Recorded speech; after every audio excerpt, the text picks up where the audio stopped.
சவுக்கு சங்கர் அப்படின்ற ஒரு இன்வெஸ்டிகேட்டிவ் ஜேர்னலிஸ்டோட வீட்டில் என்ன நடந்துச்சுன்றது உங்கள் எல்லாருக்குமே தெரியும். அது வந்து ஒரு அருவருப்புத்தக்க செயல்னு தான் சொல்லணும்.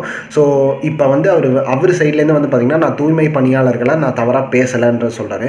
அப்படியே தவறாக பேசியிருந்தாலும் கோர்ட் ஆஃப் லா, கோர்ட்டுன்னு ஒன்று இருக்குது, அதுக்கு சட்டம்னு ஒன்று இருக்குது, அதுக்கு ஒரு ரூல்ஸ் அண்ட் ரெகுலேஷன்ஸ் இருக்குது.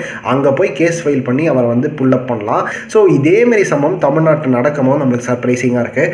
பட் இதேமாரி இந்தியா ஃபுல்லாகவே பார்த்திங்கன்னா இதே டோனில் வந்து நடந்திருக்கு. ஸோ கௌரி லங்கேஷ் அவர்களோட மர்டராக இருக்கலாம், இல்லை வந்து குணால் காம்ரா அப்படின்ற ஒரு ஸ்டாண்டப் கமெடியனுக்கு மகாராஷ்டிராவில் இப்போ போயிட்டு இருக்கிற இஷ்யூவாக இருக்கலாம். ஸோ இதெல்லாம் நீங்கள் எடுத்து பாருங்கள் என்ன நடந்திருக்கு அப்படின்னு தெரிலனா. ஸோ இதுலேருந்து எல்லா விஷயத்துலேருந்து என்ன தெரிய வருதுன்னா, ஃப்ரீடம் ஆஃப் ஸ்பீச், அதாவது பேச்சு சுதந்திரம் அப்படின்றது வந்து இது யார் பறிச்சாலுமே அது வந்து தப்பு தான். ஏன்னா இப்போ ரோட்டில் நீங்கள் இப்போ நடந்து போயிட்டு இருக்கீங்க, உங்கள் மேலே வந்து தெரியாமல் யாரோ ஒருத்தவங்க சேர் அடிச்சிட்டாங்க அப்படின்னா, ஏங்க இப்படி அடிச்சிங்க அப்படின்னு வந்து நீங்கள் கேட்பீங்கள்ல. ஸோ அதை கூட கேட்க விடாத மாதிரி வந்து பார்த்திங்கன்னா இங்கே வந்து நிறையா விஷயங்கள் இந்தியாவில் வந்து முழுக்கவே நடந்துட்டு தான் இருக்குன்றது உண்மையாக நம்ம ஒத்துக்கிட்டு தான் ஆனோம். அதை மக்களும் வந்து பார்த்திங்கன்னா வேடிக்கை பார்க்குறது அப்படின்றது தான் கஷ்டமாகவே இருக்குது. மக்களும் அவங்களோட ஒப்பீனியன்ஸை கண்டிப்பாக வாய்ஸ் அவுட் பண்ணணும்.